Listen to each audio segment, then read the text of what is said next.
নমস্কার প্রিয় দর্শক বন্ধুরা, আশা করি সবাই ভালো আছেন।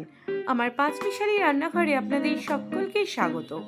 আমার আজকের রেসিপি সুইট কর্ন চাট। এর জন্য কড়াইতে গরম জল আমি হতে দিয়েছি, এতে সামান্য নুন দিয়ে দেব। এরপর সুইট কর্নগুলো ঢেলে দেব সে গরম জলে। 5 থেকে 10 মিনিট একটু সেদ্ধ করে নিয়ে ছাকনা দিয়ে ছেঁকে নেব। ওই কড়াইতেই কিছুটা বাটার গরম করে নিয়ে ছেঁকে রাখা কর্নগুলো দিয়ে দেব। কিছুক্ষণ নাড়াচাড়া করে দিয়ে দিলাম 1 চামচ মতো লঙ্কা গুঁড়ো, দিয়ে নামিয়ে নেব। এরপর দিয়ে দিলাম তাতে টমেটো কুচি, পেঁয়াজ কুচি, লঙ্কা কুচি, ধনেপাতা কুচি, গোলমরিচ গুঁড়ো, ভাজা মশলা আর দিয়ে দেব একটা লেবু।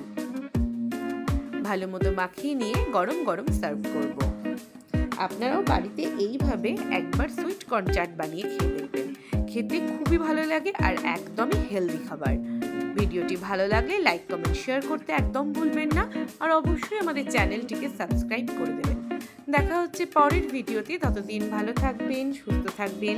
ধন্যবাদ।